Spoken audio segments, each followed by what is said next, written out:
अध्याय 116 अध्याय 2236 माँ की पहली रचना भाग 1। योजक चिन्ह। जीवन और मृत्यु से अलग एक तल पर दो आकृतियां स्थिर खड़ी थीं, एक अविश्वास में जमी हुई, दूसरी शांत अपार्थी लालसा से देख रही थी। उनके चारों ओर की दुनिया निर्जीव थी, हवा, ध्वनि या रंग से रहित थी, और फिर भी उस क्षण में ऐसा लगा जैसे समय ही रुक गया हो। शेनशी। योजक चिन्ह। बिना किसी हिचकिचाहट के युनचे आगे बढ़ा और उसे अपनी बाहों में भर लिया। उसने उसे कसकर पकड़ लिया, बेहद बेताब, जैसे उसे डर हो कि जैसे ही वह उसे छोड़ेगा वह गायब हो जाएगी। उसके कांपते हाथ उसकी पतली पीठ से चिपके हुए थे और उसकी सांस गले में अटकी हुई थी। बहुत देर तक दोनों में से कोई भी हिला नहीं, उनके बीच के अवास्तविक सन्नाटे में खोया रहा। अंततः वे अलग हो गए। अल्पविराम, पूर्ण विराम। शेनशी ने अपनी आंखें उसकी ओर उठाईं। क्या तुम यहाँ क्या कर रहे हो? उसने धीरे से पूछा। उसकी आवाज कांप रही थी, लालसा से नहीं बल्कि उलझन से, मानो वह अपने सामने के दृश्य को समझ नहीं पा रही थी। युनचे ने उसे घूर कर देखा, लेकिन कुछ नहीं कहा। उनका प्यार हमेशा से ही धुंधला सा था, एक क्षणभंगुर सपने जैसा। शुरू से ही कोई वादा नहीं था, कोई सच्चा रिश्ता नहीं था। सिर्फ जरूरत थी। शेनशी के लिए ये स्वर्गदंड देने वाली पैतृक तलवार से मुक्ति पाने का एक जरिया था, और इसके लिए उसने युनचे को अपना शरीर दिया था। बदले में उसने ब्रह्मा आत्मा के मृत्यु इच्छा चिन्ह को हटाने में उसकी मदद की थी। बस इतना ही, बस एक लेन देन। और फिर भी इस जगह जहां जीवन और मृत्यु धुंधले थे, वे फिर से मिले। लेकिन उसके बाद जो कुछ भी हुआ, उनकी बेटी युनशी का आगमन एक दुर्घटना से ज्यादा कुछ नहीं था। और फिर भी वह दुर्घटना वह धागा बन गई जिसने शेनशी के हृदय में कभी मौन रूप से बंदी ठंडक को खोल दिया। वह निर्लिप्तता और स्पष्ट उद्देश्य के साथ जी रही थी, लेकिन युनशी के जन्म ने उसके भीतर कुछ ऐसा झंकृत कर दिया था जिसे वह कभी महसूस नहीं करना चाहती थी। उस समय जब स्वर्गदंड देने वाली पैतृक तलवार द्वारा उसका शरीर मृतकों की भूमि में खींचा गया था, तो एक क्षण के लिए युनचे की चेतना भी उसके साथ खींची गई थी। जीवन और मृत्यु से परे उस क्षण में उसने उसे एक अंतिम इच्छा सौंपी थी, अपनी बेटी को ढूंढना और एक शांतिपूर्ण खुशहाल जीवन जीना। लेकिन इसके बजाय युनचे ने उसे अपने साथ वापस लाने के लिए अपनी पूरी शक्ति से प्रयास किया। वह छू गई थी, सच में छू गई थी, लेकिन जाहिर है ऐसा कभी नहीं हो सकता था। वह अभी भी जीवित लोगों में से था, और वह अब नहीं थी। वह उस समय सिर्फ एक आत्मा थी, इस बेजान तल पर मौत से बंधी हुई। यहाँ तक कि वह सीनियर भी यहाँ से नहीं जा सका। उद्धरण चिन्ह। फिर भी अब एक बार फिर वह उसके सामने खड़ा था, यहाँ संसार के कुएं में। और इस बार ये सिर्फ उसकी चेतना नहीं थी, शेनशी इसे साफ महसूस कर सकती थी। उसका पूरा अस्तित्व यहाँ था, उसका शरीर, उसकी आत्मा, सब कुछ। लेकिन यह कैसे संभव हो सकता था? योजक चिन्ह। जब वह अविश्वास भरी आंखों से युनचे को देख रही थी, तो उसके चेहरे पर भी वही भाव दिखाई दे रहा था। योजक चिन्ह। मैं तुम्हें घर ले जाने आया हूँ, युनचे ने कहा। उसकी आवाज भावनाओं से कांप रही थी, क्योंकि उसकी नजरें उससे हटी नहीं रही थीं। उसके सामने शेनशी वह पूरी थी, उसका शरीर, उसकी आत्मा, उसका सब कुछ यहाँ था, पूर्ण और जीवंत। लेकिन कैसे? पिछली बार जब उसने उसे देखा था, तो वह एक भटकती आत्मा से ज्यादा कुछ नहीं थी, जो मृतकों की दुनिया में लुप्त हो रही थी। उद्धरण चिन्ह ... लेकिन सीनियर भी कभी नहीं जा पाए। कैसे? तुम मुझे वापस कैसे ले जा सकते हो? शेनशी ने फुसफुसाते हुए कहा। उसकी आवाज नर्म थी, उसका स्वर अविश्वास से भरा था। युनचे के शब्द उसके दिल में गूंजते हुए एक दिव्य धुन की तरह महसूस। लेकिन वह अभी भी शेनशी थी, स्पष्ट दिमाग वाली, शांत, बिना किसी कारण के सपने को गले लगाने के लिए तैयार नहीं हुए। योजक चिन्ह। वह नहीं जानती थी कि युनचे यहाँ कैसे पहुंची, लेकिन सच्चाई ये थी कि इस ग्रह पर कुछ भी कभी नहीं जा सकता था, यहाँ तक कि वह भी नहीं। जब उस वरिष्ठ ने उसके जीवन सार, आत्मा और भौतिक शरीर को इकट्ठा किया, उन्हें एक पूर्ण अस्तित्व में बदल दिया और उसे नया जीवन प्रदान किया। यह एक ऐसी शक्ति का सबूत था जो इतनी भयानक, इतनी अथाह थी कि यह उसके पूर्व स्वामी लिसु, आदिम युग के दौरान जीवन की देवी की बराबरी कर सकती थी, नहीं, शायद उससे भी आगे निकल सकती थी। योजक चिन्ह। और फिर भी इतनी ताकत के बावजूद वह सीनियर भी यहाँ से नहीं जा सकता था। तो युनचे उसे जिंदा दुनिया में वापस कैसे ला सकता था? वरिष्ठ युनचे ने धीरे से कहा, जैसे ही उसके मन में एहसास की एक किरण कौंधी। शेनशी की आवाज में सम्मानपूर्ण लहजा उसके विचारों में बना रहा और उसी क्षण काले कपड़े पहने हुए उस व्यक्ति की छवि, जो फेन जिवचेन जैसा दिख रहा था, सामने आई। योजक चिन्ह। इसका केवल एक ही संभावित उत्तर था। क्या आप काले कपड़े वाले सीनियर के बारे में बात कर रहे हैं? युनचे ने पूछा, उसकी आंखें शेनशी की नजरों से मिलते ही सिकुड़ गईं। मुझे नहीं पता कि वह कौन है, लेकिन मुझे पता है कि वह अविश्वसनीय रूप से शक्तिशाली है। वह वही था जिसने मेरी बिखरी हुई आत्मा और टूटे हुए शरीर को जोड़ा और मुझे एक बार फिर जीवन दिया, शेनशी ने धीरे से कहा, उसकी आवाज योजक चिन्ह में गहरी हार्दिक कृतज्ञता थी। दूसरा मौका मिलने का उपहार वास्तव में फिर से जीने का कुछ ऐसा था जिसे वह कभी भी चुकाने की उम्मीद नहीं कर सकती थी। तुम्हें नहीं पता, युनचे ने असमंजस में कहा, उसकी भौहें गहरी सिकुड़ गईं। जब वह पहली बार आया था तो उसने इस पूरे स्थान को बार बार स्कैन किया था। जीवन के सार की लंबी नदी के साथ उस विशाल अंतहीन विमान की तुलना में यह क्षेत्र बहुत छोटा था, केवल कुछ हजार की व्यास का। इससे पहले कि यह शुद्ध शून्य में समाप्त हो जाए, उसने कुछ और महसूस नहीं किया था। कोई अन्य उपस्थिति नहीं, कोई अन्य आत्मा नहीं, यहाँ तक कि शेनशी का अस्तित्व भी उससे पूरी तरह छिपा हुआ था, जब तक कि वह रहस्यमय वरिष्ठ आकाशीय महल की ओर गायब नहीं हो गया था। उसके दिमाग में एक तीखा विचार कौंधा। बिना किसी देरी के युनचे ने अपनी दिव्य भावना को एक बार फिर बाहर की ओर भेजा, इस बेजान दुनिया के हर इंच को कवर किया। शायद कुछ ऐसा था जो उसकी समझ को हमेशा से रोक रहा था, ठीक उसी तरह जैसे वह शेनशी की उपस्थिति को महसूस नहीं कर पाया था जब तक कि वह सीनियर ऊपर तैरते हुए महल में नहीं चला गया। योजक चिन्ह। फिर भी जब युनचे की दिव्य भावना एक बार फिर से भूमि पर छा गई, इस बंजर क्षेत्र के हर इंच को ढकते हुए, वह अभी भी किसी अन्य जीवित प्राणी का एक भी निशान नहीं देख पाया। उसकी दिव्य भावना ने हर संरचना, हर टूटे हुए गलियारे, हर खामोश कक्ष को ध्यान से स्कैन किया, और फिर जैसे ही वह आकाश में महल की ओर बढ़ा, बस एक पल के लिए उसे प्रतिरोध का सामना करना पड़ा। एक ठंडी अदृश्य शक्ति ने उसे रोक दिया, लेकिन केवल थोड़ी देर के लिए, इससे पहले कि उसे गुजरने दिया जाए। योजक चिन्ह। और उस क्षण भंगुर क्षण में, मानो ये कृत्य किसी ने देख लिया हो, युनचे ने इसे महसूस किया। योजक चिन्ह। उस तैरते हुए महल के सबसे ऊंचे टॉवर के भीतर फेन जिवचेन की आकृति कभी कभी थोड़ी सी मुरझाती थी। उसके चेहरे पर एक अपार्थ्य मुस्कान थी, उसके पीले हाथ में एक दर्पण था जो आलस से पकड़ा हुआ था। उसकी आंखें जीवन से रहित और फिर भी असंभव रूप से जागरूक, शून्य को सीधे भेदती हुई प्रतीत होती थी। जिस क्षण वे युनचे के जांच के इरादे से संरेखित हुई, युनचे की आत्मा में एक भयानक ठंडक फैल गई, इतनी शक्तिशाली कि उसका पूरा अस्तित्व सहज भय से कांप उठा। इससे पहले कि योजक चिन्ह वह सम्मानपूर्वक अपनी दिव्य भावना को वापस ले पाता, उसके माथे से ठंडा पसीना बहने लगा था।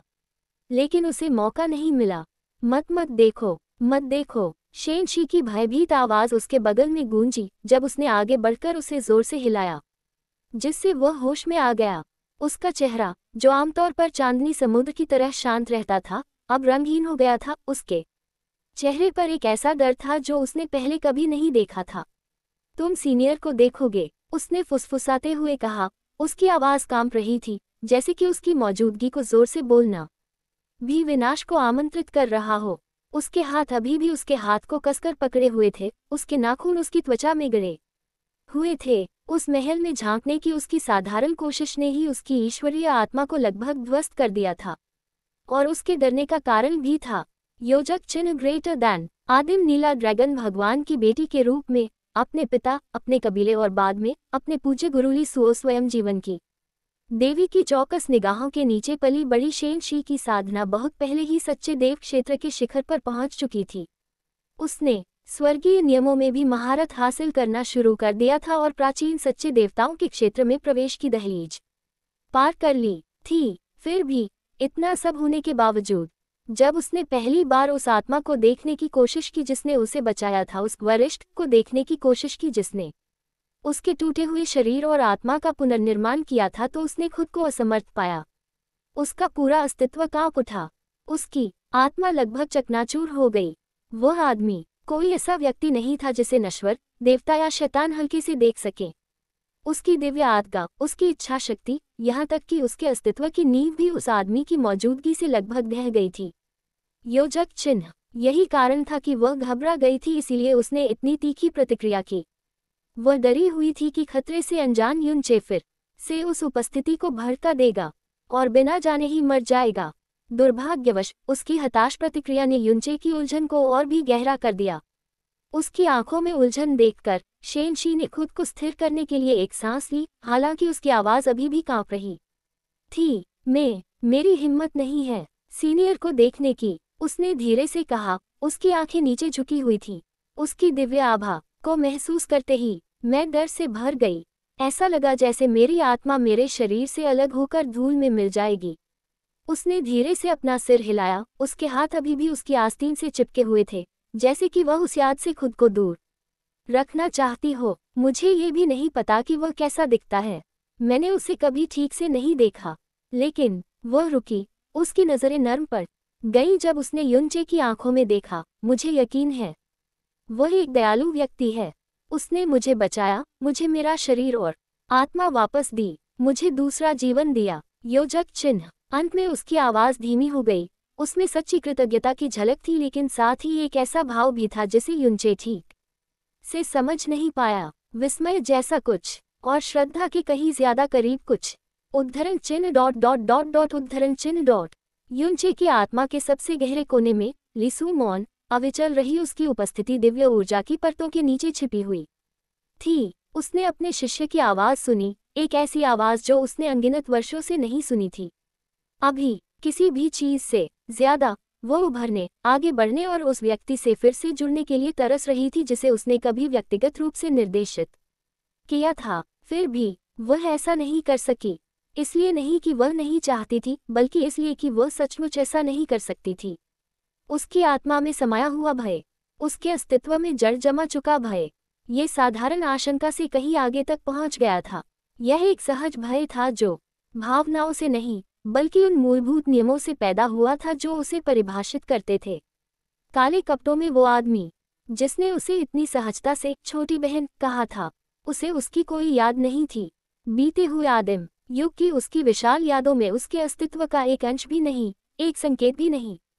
और फिर भी हर दिव्य नियम, सृष्टि का हर वह सूत्र जिसने उसे वो बनाया जो वो थी, उसकी उपस्थिति से सिहर उठता था। योजक चिन्ह। ऐसा नहीं था कि उसने उस पर हमला किया था, उसने जानबूझकर कोई दबाव भी नहीं डाला था। और फिर भी सिर्फ मौजूद रहकर उसने उसके अंदर सबसे शुद्ध और सबसे निरपेक्ष भय पैदा कर दिया था जो उसने कभी जाना ही नहीं था। योजक चिन्ह। क्योंकि वह बता सकती थी, नहीं, वह जानती थी कि वह उसके बिल्कुल विपरीत था। वह ली सू, जीवन की देवी, और वह आदमी, वह मृत्यु का देवता भी हो सकता है। योजक चिन्ह। लेकिन यह असंभव था, है न? उसकी सारी यादों में पैतृक युग की, पैतृक देवता के अंशों से सृजन देवताओं और शैतान सम्राटों के जन्मों की कभी भी सृजन देवता या मृत्यु के शैतान सम्राट का कोई रिकॉर्ड या फुसफुसाहट नहीं थी। तो फिर कौन? वह क्या था? और जिस बात ने उसे सबसे अधिक भयभीत किया, वह सिर्फ यह नहीं था कि वह क्या हो सकता है, बल्कि यह विशुद्ध भारी सत्य था कि उसकी शक्ति, उसका अस्तित्व उन सृष्टि देवताओं या शैतान सम्राटों से भी अधिक विशाल, गहन और अथाह था जिन्हें उसने कभी जाना था। इस वास्तविकता ने ही उसकी सारी समझ की नींव हिला दी। योजक चिन्ह। इसलिए भय और अविश्वास से दबे हुए दिल के साथ एक बार गर्वित जीवन की देवी कुछ भी नहीं कर सकती थी, सिवाय युनचे की आत्मा के भीतर छिपी रहने की चुप, स्थिर और कांपती हुई। उसकी आंतरिक दुनिया की सबसे गहरी जगहों से वह केवल युनचे और शेनशी के बीच पुनर्मिलन को देख सकती थी, खुद को प्रकट करने में असमर्थ, डॉट डॉट डॉट बोलने में असमर्थ, कुछ भी करने में असमर्थ, सिवाय गवाह बनने के। योजक चिन्ह। वह अब मार्गदर्शक नहीं थी, अब रक्षक नहीं थी। इस क्षण में वह सिर्फ एक छाया थी, किसी ऐसी चीज की उपस्थिति से निगल ली गई थी जिसे वह, एक सृष्टि देवता, भी समझ नहीं पा रही थी। उलझन से धीरे धीरे समझ की ओर शेनशी के साथ नर्म, अनिश्चित आदान प्रदान के बीच युनचे ने धीरे धीरे चीजों को एक साथ जोड़ना शुरू कर दिया। धीरे धीरे, जैसे जैसे उनका पुनर्मिलन निर्जीव भूमि में सामने आया, जैसे जैसे उसकी कांपती हुई आवाज असंभव को याद करती गई और उसकी आंखें भय और गर्मजोशी दोनों से चमक उठी, युनचे ने अराजकता के बीच स्पष्टता पाए। ये संसार, यह अस्तित्व, इसमें से कुछ भी उस तर्क से नहीं मापा जा सकता था जिसे वह कभी जानता था। आखिरकार दोनों चुपचाप खड़े हो गए। युनचे उसके बगल में था। उसकी नज़र आसमान में तैरते दूर के महल की ओर उठी। वह स्थान जहां वह अस्तित्व रहता था, जिसने शेनशी की आत्मा को ठीक किया, जिसने जीवन की देवी को अपनी छोटी बहन कहा, जिसने बिना हाथ उठाए सृष्टि के देवताओं को आतंकित कर दिया। बिना कुछ कहे युनचे ने सम्मानपूर्वक अपना सिर नीचे किया और आसमान में स्थित महल की ओर गहरा प्रणाम किया। वहां कोई अहंकार नहीं था, कोई चुनौती नहीं थी, कोई प्रतिरोध नहीं था, केवल श्रद्धा थी और उसकी समझ से परे किसी चीज की एक अव्यक्त मान्यता थी। योजक चिन्ह। फिर उस शांत क्षण में वह शेनशी की ओर बुला और धीरे से अपना हाथ बढ़ाया।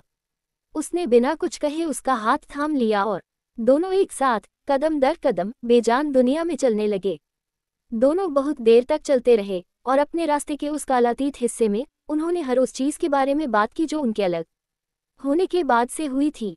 युनचे की तरफ से, शेनशी की तरफ से अनगिनत कहानियां, अनगिनत घटनाएं, अनगिनत पल थे जिन्हें साझा किया जाना था। उनके शब्दों में खुशी और दुख, अपराधबोध और लालसा थी। कुछ कहानियों ने उनके चेहरों पर मुस्कान ला दी, दूसरों ने उनकी निगाहों को खामोशी से भर दिया। अंततः अतीत की वे सभी बिखरी हुई यादें और रास्ते अंततः वर्तमान की ओर एकत्रित हो गए। क्या तुम्हारे पास सच में इस जगह से जाने का कोई रास्ता है? शेनशी ने धीरे से पूछा। उसकी आवाज हवा में उड़ती फुसफुसाहट की तरह कांप रही थी। उसके शब्दों में उम्मीद फीकी, संयमित थी, मानो वह इस पर पूरी तरह से विश्वास करने की हिम्मत नहीं कर रही थी। इतने समय के बाद, इतने सालों के एकांत, चुप्पी, निराशा के बाद क्या वाकई कोई रास्ता था? वह लंबे समय से इसके लिए तरस रही थी, जीवित दुनिया में लौटने की, अपनी बेटी को फिर से देखने की, एक बार फिर जीवित व्यक्ति की तरह धूप में चलने की। लेकिन उसके लिए यह इच्छा हमेशा एक बहुत दूर का सपना लगती थी जिसे छूना नामुमकिन था, ऐसा कुछ जो उसके लिए कभी मायने नहीं रखता था। योजक चिन्ह। योजक चिन्ह। जिस दिन से उसके पिता आदिम नीला ड्रैगन भगवान ने स्वर्ग को चकनाचूर करने वाली आपदा के दौरान उसकी रक्षा करने के लिए उसकी आत्मा को स्वर्ग दंड पैतृक तलवार से बांध दिया था, तब से वह बच गई थी। लेकिन स्वतंत्रता की कीमत पर वह लाखों सालों से उस दिव्य तलवार के भीतर फंसी हुई थी। उसकी आत्मा जीवन और मृत्यु के बीच लटकी हुई थी। लगभग 2 लाख साल पहले ही तलवार की ताकत इतनी कमजोर हो गई थी कि वह आखिरकार एक बार फिर उभरने में सक्षम हो गई थी। तब भी उसकी आत्मा अभी भी जंजीरों में जकड़ी हुई थी, उसकी आज़ादी अधूरी। योजक चिन्ह। जब तक वह और युनचे एक नहीं हो गए, जब तक शरीर और आत्मा का मिलन नहीं हुआ, तब तक उसके बंधन ढीले नहीं पड़े।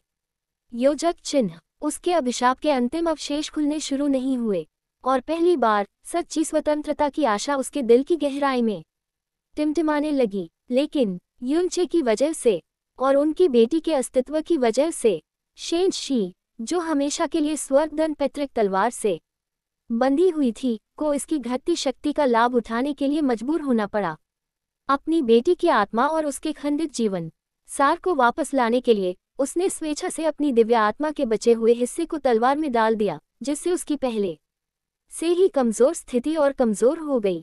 ऐसा करने से पवित्र तलवार अपने रूप को और अधिक बनाए रखने में असमर्थ हो गई और इस परित्यक्त क्षेत्र की शक्तियों द्वारा निगल ली जाने लगी। और इसलिए अपने आप को बचाने के एक हताश प्रयास में तलवार ने अपनी अंतिम इच्छा पूरी कर दी। योजक चिन्ह। इसने प्रवाह को उलट दिया, शेनशी की आत्मा और भौतिक शरीर को इस क्षेत्र में बदल दिया, जबकि वह खुद जीवित रहने की उम्मीद में जीवित दुनिया में भाग गया और एक दिन अपनी ताकत वापस पाली। यह एक क्रूर आदान प्रदान था जिसने शेनशी को मौत की इस भूमि में कैद कर दिया, जबकि तलवार विशाल ब्रह्मांड में भटकती रही और भाग्य मानो अदृश्य धागों से प्रेरित होकर तुरंत युनचे को ढूंढ लाया। अंततः इसने उसकी गहरी नसों में अपना रास्ता बना लिया और एक बार पूरी तरह से जागृत हो जाने पर उसके भीतर एक दुनिया बन गई। चुपचाप सो रही थी, उस दिन का इंतजार कर रही थी जब उसकी असली शक्ति एक बार फिर से तैयार होगी। मैं इसकी गारंटी नहीं दे सकता, युनचे ने धीरे से कहा। उसकी आवाज में दृढ़ संकल्प और अनिश्चितता दोनों भरी हुई थी। लेकिन मुझे विश्वास है कि हम इस जगह को छोड़ सकते हैं। आखिरकार उस वरिष्ठ ने मुझसे कहा था, एक बार जब मैं तुम्हें पा लूं और एक बार जब सब कुछ पूरा हो जाए तो मुझे जाकर उसे फिर से ढूंढना होगा। योजक चिन्ह। शेनशी की आंखें बेचैनी से भरी हुई उस पर टिकी रहीं। क्या तुम सच में ठीक होगे? उसने पूछा। उसकी आवाज़ थोड़ी कांप रही थी, हालांकि युनचे ने उसे पहले ही कई बार आश्वस्त किया था। उसके भरोसे के बावजूद उसके दिल में चिंता और भी गहरी हो गई थी। युनचे ने तुरंत जवाब नहीं दिया, बल्कि उसने उसे धीरे से अपनी बाहों में खींच लिया, उसे कसकर जकड़ लिया, मानो उसे इस दुनिया की हर चीज से बचा रहा हूँ, मौत से, निराशा से और खुद किस्मत से भी। मुझे यकीन है कि मैं ठीक हो जाऊंगा, उसने फिर से धीरे से लेकिन दृढ़ता से फुसफुसाया, जैसे कि शब्दों को बार बार दोहराने से वे दोनों के लिए सच हो जाएंगे। ऐसा लगता है कि दोनों के बीच एक अनकही सहमति बन गई है, क्योंकि शेनशी युनचे की बाहों में लिपटी हुई है। उसका दिल, जो लंबे समय से ठंडा और दूर हो गया था, उसकी छाती पर हर धड़कन के साथ और भी नर्म हो गया। यह आदमी जो कभी एक मूर्ख, हताश आत्मा था, जिसे उसने केवल हंगर से अपने संबंध के कारण बचाया था। कौन सोच योजक चिन्ह सकता था कि वह इतनी दूर चल जाएगा? किसने सोचा होगा कि उनकी उथली शुरुआत के बावजूद वह एक दिन मृतकों की भूमि में प्रवेश करेगा, सिर्फ उसे घर लाने के लिए? इस विचार ने उसके भीतर कुछ गहराई से हलचल मचा दी, और युनचे के लिए उसके शरीर की कोमल गर्मी, उसकी कोमल खुशबू जो हवा में घुली हुई थी, ये सब अभिभूत करने वाला था। उसकी सांसें थोड़ी तेज हो गईं क्योंकि उसकी उपस्थिति ने उसे अपनी ओर खींचा। इस पल की मधुर निकटता, इसने उसे उन भयावहताओं को भूलने पर मजबूर कर दिया जिनका उसने अभी सामना किया था। लेकिन जैसे ही वह उसे और करीब खींचने वाला था, अब जब तुम्हारा काम पूरा हो गया है तो मुझसे मिलने आओ। एक ठंडी, भावशून्य आवाज़ सीधे युनचे की आत्मा में किसी दिव्य कोड़े की तड़तड़ाहट की तरह गूंजी, और उसी क्षण युनचे का पूरा शरीर अकड़ गया। उसकी सांस गले में अटक गई और उसकी रीढ़ में एक ठंडक दौड़ गई। उसका तीसरा पैर, जो पहले गर्व से खड़ा था, अचानक नर्म पड़ गया, मानो बिजली गिर गई हो। शेनशी ने पलकें झपकाए और भ्रम में अपना सिर झुका लिया, क्योंकि वह युनचे की अचानक जमी हुई अभिव्यक्ति को देख रही थी। युनचे ने तुरंत जवाब नहीं दिया। वह बस वही खड़ा रहा। चेहरे पर पीलापन था, माथे पर पसीना आने लगा था। यहाँ तक कि मृत्यु में भी शांति नहीं थी, कोई खुशी नहीं थी।